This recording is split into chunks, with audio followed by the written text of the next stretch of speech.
स्वागत है आप सबका फिर से सीवी क्लासेस के यूट्यूब चैनल पर।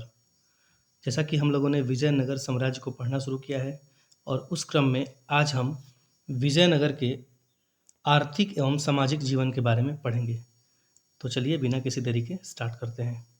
सबसे पहले हम विजयनगर साम्राज्य के आर्थिक जीवन के बारे में जानते हैं। आर्थिक जीवन में अगर राजस्व प्रशासन की बात करें, राजस्व प्रशासन का मतलब जहाँ से राज्य की आय होती थी या फिर टैक्स वसूलते थे, उसको हम राजस्व प्रशासन के अंतर्गत देखते हैं। तो विजयनगर साम्राज्य के राज्य का राजस्व का मुख्य स्रोत जो था वह था भूमि कर। मतलब कि सबसे ज़्यादा जो टैक्स आता था वह भूमि कर से आता था। तो अगर राज्य की आय की मुख्य स्रोत की बात करें तो वह था भूमि कर। और विजयनगर साम्राज्य के राजस्व विभाग को अठवने कहा जाता था। ये कई बार परीक्षा में पूछा गया है कि विजयनगर साम्राज्य में अठवने क्या था, तो विजयनगर साम्राज्य के राजस्व विभाग को हम लोग अठवने कहते थे। इसके साथ साथ अगर भूमि कर की बात करें तो भूमि कर जो था वह भूमि की उत्पादकता के आधार पर लिया जाता था। और अगर भूमि कर की सामान्य दर की बात करें, भूमि कर कुल उत्पादन का 1/6 भाग लिया जाता था। लेकिन यह 1/6 भाग निश्चित नहीं था, क्योंकि भूमि कैसी है, वहाँ पर उत्पादन कितना हो रहा है, किस चीज़ का उत्पादन किया जा रहा है, उसके आधार पर तय किया जाता था कि वहाँ से कितना राजस्व लिया जाएगा। तो यह कोई निश्चित नहीं था, यह एक औसत है कि लगभग 1/6 से लेकर 1/5 के बीच में वहाँ से भूमि कर लिया जाता था। तो इसको भी ध्यान रखेंगे। जैसे कि अगर मोटा अनाज बोआ जा रहा है तो उसके लिए यह भाग कुछ अलग था, अगर वहाँ पे कम पैदावार हो रही है तो उसके लिए यह टैक्स अलग था। तो इस चीज़ को ध्यान रखेंगे। जो किसान था वह अपने टैक्स या फिर अपने कर को अनाज के रूप में या फिर पैसे के रूप में, किसी रूप में भी दे सकता था। वहाँ पे कोई निश्चित नियम नहीं था कि आपको अनाज ही देना है या फिर आपको नगद रूप में ही देना है। तो इस चीज़ को भी ध्यान रखेंगे। इस प्रकार किसान द्वारा जो नगद के रूप में अपना कर दिया जाता था उसे सिद्धाय कहते थे, और जो वह अनाज के रूप में कर देता था उसे जिन्स कहते थे। ये दोनों शब्द भी ध्यान रखेंगे, पूछा जा सकता है कि विजयनगर साम्राज्य में सिद्धदाय क्या था और जिन्स क्या था। तो सिद्धदाय वह था जो किसान नगद के रूप में टैक्स देता था, और जिन्स वह था जो वह अनाज के रूप में अपना टैक्स देता था। इसके साथ साथ जो मंदिरों को दी गई भूमि थी उससे जो है 1/30 भाग टैक्स के रूप में लिया जाता था, उनको यह रियायत दी गई थी। और ब्राह्मणों को भी रियायत दी गई थी, उनकी भूमि से भी 1/20वां भाग टैक्स के रूप में लिया जाता था। इसके साथ साथ चारागाह कर भी लिया जाता था, संपत्ति पर भी कर लिया जाता था, जो व्यापार और वाणिज्य होता था उस पर भी कर लिया जाता था, और यहाँ तक कि घर पर भी टैक्स लिया जाता था। तो ये कुछ उस समय राज्य की आय के स्रोत थे। हमने पढ़ा है कि उस समय विवाह कर भी लिया जाता था, और ये बात भी पढ़ी है कि कृष्णदेव राय पहले वह व्यक्ति थे जिन्होंने विवाह कर को समाप्त कर दिया था। विजयनगर साम्राज्य में शिष्ट नाम का भी एक कर था जो कि राज्य की आय का प्रमुख साधन था। तो इसको भी आप लोग ध्यान रखेंगे, पूछा जा सकता है कि शिष्ट क्या था। तो शिष्ट विजयनगर साम्राज्य में लिया जाने वाला एक कर था। साथ ही साथ अगर विजयनगर साम्राज्य के मुख्य व्यवसाय की बात करें तो विजयनगर साम्राज्य का मुख्य व्यवसाय था कृषि। वहाँ पे कृषि ज़्यादा मात्रा में की जाती थी, और तत्कालीन समय में कृषि जो है उन्नत अवस्था में थी। हमने पढ़ा भी था कि किस प्रकार देवराय प्रथम ने नहरों के लिए तुंगभद्रा नदी और हरदा नदी पर बांध का निर्माण भी कराया था, जिससे कि कृषि में काफ़ी ज़्यादा विकास हुआ। अगर विजयनगर साम्राज्य के मुख्य फसल की बात की जाए तो वहाँ की मुख्य फसल थी चावल, जौ, दलहन, तिलहन, नील, कपास, इलायची तथा काली मिर्च। ये सब वहाँ की मुख्य फसलें थीं। विजयनगर साम्राज्य में भूमि को कई प्रकार से विभाजित किया गया था, जिनमें से कुछ हम प्रमुख भूमि विभाजन को जानेंगे जो कि परीक्षा की दृष्टि से महत्वपूर्ण है। पहला प्रकार था भंडार कर या फिर भंडारवाद ग्राम। तो राज्य की जो भूमि थी उसे हम भंडार कर या फिर भंडारवाद ग्राम कहते थे, इसको ध्यान रखेंगे। दूसरा प्रकार था ब्रह्मदेह। तो विजयनगर साम्राज्य में जो ब्राह्मणों को भूमि दी जाती थी उसे हम ब्रह्मदेह कहते थे, इसको भी ध्यान रखेंगे। तीसरा प्रकार था उबली। अगर कोई गांव में व्यक्ति विशिष्ट सेवा करता था तो उस विशिष्ट सेवा के बदले उसको जो जमीन दी जाती थी उसको हम उबली कहते थे। चौथा था कुटग्गी। कुटग्गी क्या था? पट्टे पर जो भूमि दी जाती थी उसे हम कुटग्गी कहते थे, इसको भी ध्यान रखेंगे। पांचवा था अमरम भूमि। अभी पीछे हम लोगों ने न्यायंकार व्यवस्था में पढ़ा था कि नायकों को जो भूमि दी जाती थी उसे हम अमरम कहते थे, तो ये था अमरम भूमि। और इन्हीं अमरम भूमि की वजह से नायकों को अमरम नायक भी कहा जाता था। ये सब हमने पढ़ा है। छठवां प्रकार था मान्या भूमि, जो कि कर मुक्त थी, अर्थात धार्मिक कार्यों के लिए राज्य द्वारा जो भूमि दी जाती थी उसे मान्या भूमि कहते थे, और यह भूमि कर मुक्त होती थी, इनको कुछ भी टैक्स देना नहीं होता था।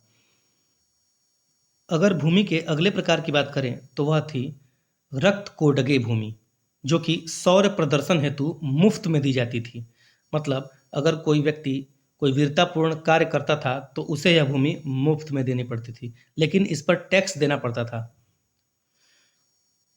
इसके साथ साथ कृष्णदेवराय ने भूमि का सर्वेक्षण कराया था, इस चीज़ को भी ध्यान रखेंगे आप लोग। और देवराय प्रथम ने क्या किया था? नहरों का निर्माण कराया था। उन्होंने तुंगभद्रा नदी पर नहर बनवाया, साथ ही साथ हरिद्रा नदी पर भी बांध बनवा के नहरों का निर्माण कराया। ये पॉइंट्स ध्यान रखेंगे। आगे बढ़ते हैं। अब विजयनगर साम्राज्य की कृषि व्यवस्था के बाद विजयनगर साम्राज्य की मुद्रा व्यवस्था के बारे में जानते हैं।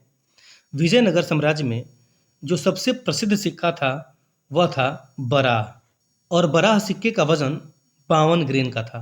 तो इस चीज़ को ध्यान रखेंगे कि विजयनगर साम्राज्य का सबसे प्रसिद्ध सिक्का कौन था? वह था बराह। इसके साथ साथ हम लोगों ने शुरू में ही पढ़ा था कि पैगोडा भी उस समय का स्वर्ण सिक्का था जो कि प्रसिद्ध था। विजयनगर साम्राज्य के चांदी के सिक्कों को टार कहा जाता था, और विजयनगर साम्राज्य के तांबे के सिक्कों को डिजिटेल कहा जाता था। तो ये 4 सिक्के विजयनगर साम्राज्य में प्रचलित थे, इनको ध्यान रखेंगे। ये सिक्के पूछे जा सकते हैं कि विजयनगर साम्राज्य के इनमें से कौन कौन से सिक्के थे या फिर कौन कौन से सिक्के नहीं थे। ऑप्शन दे देगा और कूट के हिसाब से आपसे प्रश्न पूछा जा सकता है। तो इन चारों सिक्कों के बारे में आप लोग ध्यान रखेंगे।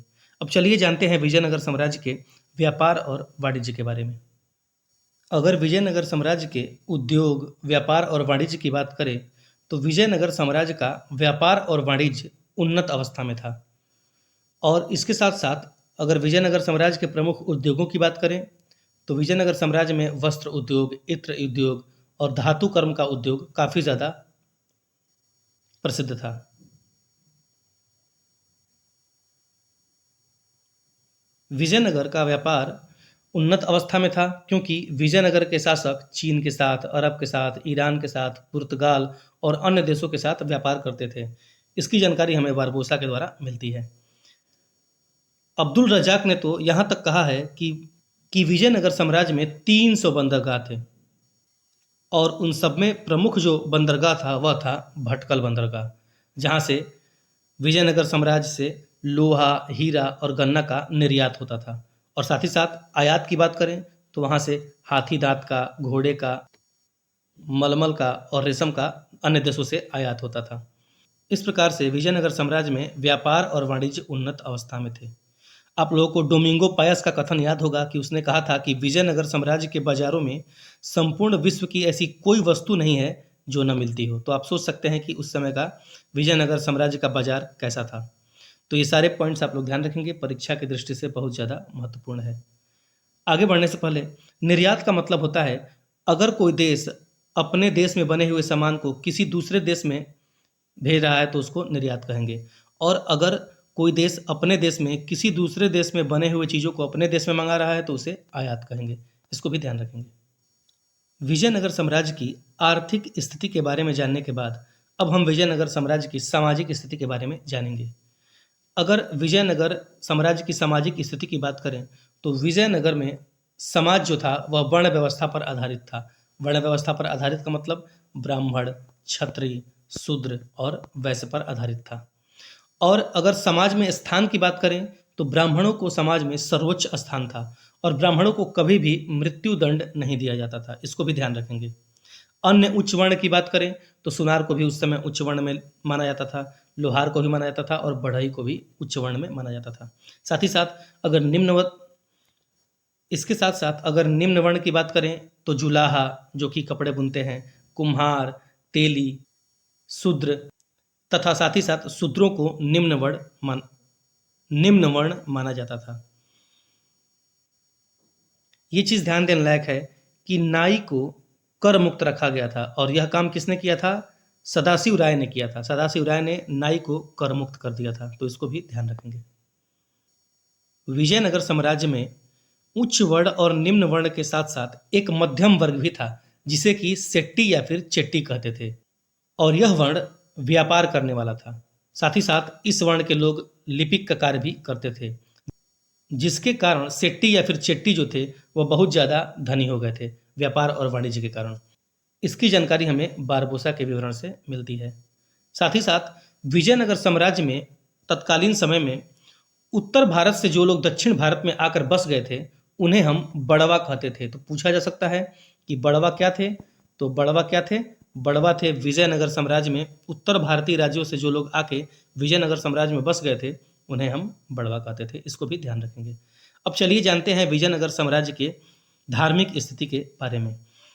अगर विजयनगर साम्राज्य की धार्मिक स्थिति के बारे में जाने, तो जैसा कि हम लोगों ने पढ़ा था कि विजयनगर साम्राज्य मध्य युग का सबसे बड़ा हिंदू राज्य था।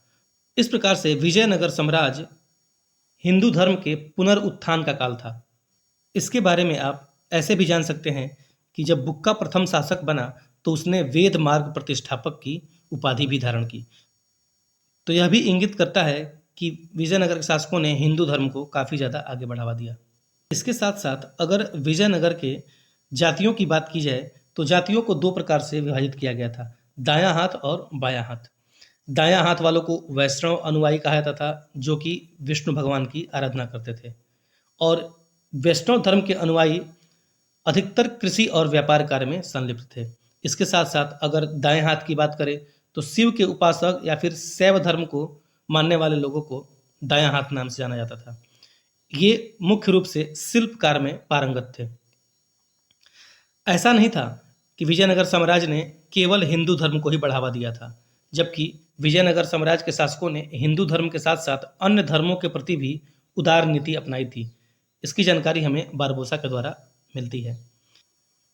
इसका एक अनूठा उदाहरण मिलता है देवराय उदिति का, जिन्होंने मुस्लिमों को अपनी सेना में भर्ती किया। साथ ही साथ उसने कुरान की शपथ भी खाई थी जब वह राज्याभिषेक कर रहा था। इतना ही नहीं, उसने अपने राज्य में मस्जिद निर्माण की इजाज़त भी दी थी। तो इन सब चीज़ों से पता चलता था कि विजयनगर साम्राज्य के शासक जो थे वह धार्मिक रूप से सहिष्णु थे। उस समय विजयनगर साम्राज्य में यज्ञ, आहुति और बलि प्रथा का भी प्रचलन था। तो ये सारे पॉइंट्स आप लोग ध्यान रखेंगे। अब हम विजयनगर साम्राज्य की महिलाओं की स्थिति के बारे में जानेंगे। अगर विजयनगर साम्राज्य में स्त्रियों की स्थिति की बात करें, तो स्त्रियों की स्थिति उतनी अच्छी नहीं थी, और अगर विधवाओं की बात करें तो उनकी स्थिति तो बहुत ज़्यादा ही दयनीय थी। इसके साथ साथ विजयनगर साम्राज्य में सती प्रथा का भी वर्णन था, जो कि सामान्यतः राज परिवारों या फिर नायकों में ही था। नायक कौन थे? जो कि न्यायांगर व्यवस्था के अंतर्गत व्यक्ति थे, उन्हें नायक कहा जाता था। तो यह सामान्य परिवारों में नहीं था। सती प्रथा अधिकतर राज परिवारों में या फिर नायकों के परिवारों में ही था। इतना ही नहीं, विजयनगर साम्राज्य में सती प्रथा को पवित्र माना जाता था। इसको भी आप लोग ध्यान रखेंगे। इसके साथ साथ विजयनगर साम्राज्य में बाल विवाह की प्रथा भी प्रचलित थी, और उस समय बहु विवाह भी होते थे, लेकिन यह बहु विवाह भी राजघरानों में ही होते थे। सामान्य परिवार में एकल विवाह ही होते थे। साथ ही साथ देवदासियों का भी उस समय प्रचलन था। देवदासी वो होती हैं जो महिलाएं अपना संपूर्ण जीवन मंदिर को समर्पित कर देती हैं। तो देवदासी का भी वर्णन उस समय मिला है, जिसका कि वर्णन डोमिंगो पायस नामक यात्री ने अपने विवरण में की थी। उसके विवरण में देवदासी प्रथा का वर्णन मिलता है, तो इसको भी ध्यान रखेंगे। इसके साथ साथ विजयनगर साम्राज्य में वैश्यावृत्ति का भी प्रचलन था, और वैश्यावृत्ति के लिए भी कर देना होता था। यह भी एक राज्य की आय का साधन था। अगर बात करें विजयनगर साम्राज्य में पर्दा प्रथा की, तो विजयनगर साम्राज्य में पर्दा प्रथा का प्रचलन नहीं था। इसको भी ध्यान रखेंगे। इसके साथ साथ नूनीज कहता है कि जो राजघराने की महिलाएं थीं, वे ज्योतिष, भविष्यवक्ता, नृत्य और संगीत में पारंगत होती थी, किंतु सामान्य घर के औरतों को यह अधिकार प्राप्त नहीं थे। इसके साथ साथ समाज में दास प्रथा भी प्रचलित थी। महिलाओं तथा पुरुषों दोनों का क्रय विक्रय किया जाता था। विजयनगर साम्राज्य की दास प्रथा के बारे में नूनीज, बारबोसा और यहाँ तक कि निकोलो कोंटी ने भी वर्णन किया था। तो इसका मतलब विजयनगर साम्राज्य में दास प्रथा बृहद पैमाने पर प्रचलित थी। और जो स्त्री और पुरुषों का क्रय विक्रय होता था उनको एक विशेष नाम दिया जाता था, वेश्वक। तो पूछा जा सकता है कि विजयनगर साम्राज्य में वेश्वक क्या था? तो विजयनगर साम्राज्य में स्त्रियों और पुरुषों के क्रय विक्रय को हम लोग वेश्वक कहते थे, इसको भी ध्यान रखेंगे। अगर विजयनगर साम्राज्य के मनोरंजन की बात करें तो मनोरंजन के लिए 3 प्रकार के आयोजन किए जाते थे, जिसमें पहला था छाया नाटक, जो कि मंडपों में किया जाता था। इसके साथ साथ यक्षगान था, जो कि विजयनगर साम्राज्य का प्रसिद्ध गान था। और यक्षगान की बात करें तो यह अभी भी कर्नाटक के क्षेत्र में गाया जाता है। इसके साथ साथ अगर प्रमुख त्यौहार की बात करें तो प्रमुख त्यौहार थे रामनवमी, महानवमी और दशहरा। और एक विशेष तथ्य है कि रामनवमी और दशहरे में राजा की उपस्थिति आवश्यक थी, क्योंकि यह उस समय का सबसे बड़ा त्यौहार था। तो ये सारी चीज़ें आप लोग ध्यान रखेंगे। ये था हमारा विजयनगर साम्राज्य का आर्थिक और सामाजिक जीवन। आशा है आप लोगों को ये वीडियो लेक्चर पसंद आया होगा। अगर आप लोगों को ये वीडियो लेक्चर पसंद आया है तो जितना हो सके अपने दोस्तों के साथ शेयर करें और चैनल को सब्सक्राइब करें। मिलते हैं अगले वीडियो में, जिसमें हम लोग विजयनगर साम्राज्य से संबंधित सारे प्रीवियस ईयर क्वेश्चन पेपर और अन्य MCQs को सॉल्व करेंगे। धन्यवाद।